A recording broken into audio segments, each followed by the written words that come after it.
Hello guys, welcome to my channel. இன்றைக்கு இந்த வீடியோவில் என்ன பார்க்க போகிறோம்னு சொன்னால், big boss season 9 Tamil show பற்றி தான் பார்க்க போகிறோம்.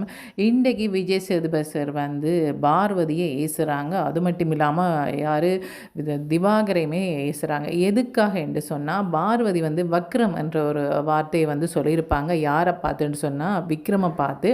அவங்க ஏதோ பேசிகிட்டு இருக்கும்போது வந்து இவங்க வந்து வக்ரமாக இருக்கிறீங்கன்ற மாதிரி வந்து சொல்கிறாங்க. இந்த விஷயத்தை வந்து யார் விக்ரம் கூட சொல்லியிருப்பாங்க. இங்கே பாரு பார்வதி, எதுக்கு இந்த மாதிரியான வார்த்தைகள் சொல்கிற, தயவுசெய்து நீ வேறு ஏதாவது வார்த்தை சொல்கிறேன்டா சொல்லி இந்த மாதிரியெல்லாம் சொல்லாது, அது நல்லா இல்லைன்னு சொல்லும்போது, இல்லை எனக்கு அப்படி தோணிச்சுது அதனால தான் இப்படி சொன்னேன்ற மாதிரி வந்து சொல்கிறாங்க. அதாவது மனசுகளில் வந்து நல்ல எண்ணம் இல்லை, வெளியில் நல்ல மாதிரி நடிக்கிறவங்களை தான் வந்து இந்த மாதிரி சொல்கிறதுன்ற மாதிரி வந்து பார்வதி சொல்லியிருந்தாங்க. அப்படி சொல்லும்போது அவங்களுக்குள்ள ஏதோ பெரிய பிரச்சனை நடந்திருக்கோ இல்லையோ தெரியல, ஓரளவு பிரச்சனை நடந்ததை பார்க்கக்கூடியதாக இருந்தது. இந்த விஷயத்தை பற்றி தான் வந்து விஜய் சேதுபதி சார் சொல்கிறாங்க.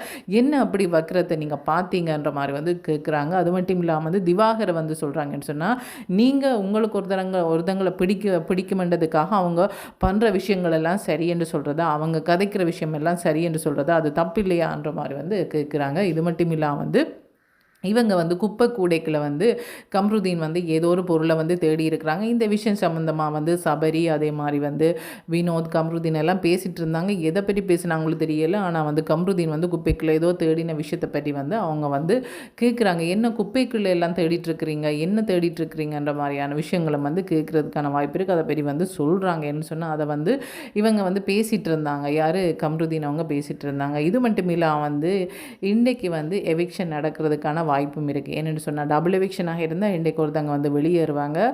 இல்லை ஒரு எவிக்ஷனாக இருந்தால் நாளைய தினம் தான் வந்து அவங்க வெளியேற்றப்படுவதை வந்து காட்டுவாங்க. ஒரு எவிக்ஷனாக இருந்தால் வந்து ரம்யா வெளியேறதுக்கான வாய்ப்பு இருக்குது. டபுள் எவிக்ஷனாக இருந்தால் திவாகரன், ரம்யா இவங்க 2 பேரும் வெளியேறக்கூடிய வாய்ப்பு இருக்குது. யார் வெளியேற போகிறாங்கன்றதை கைஸ் வெயிட் பண்ணி தான் பார்க்கணும். ஓகே, தேங்க்யூ, பாய்.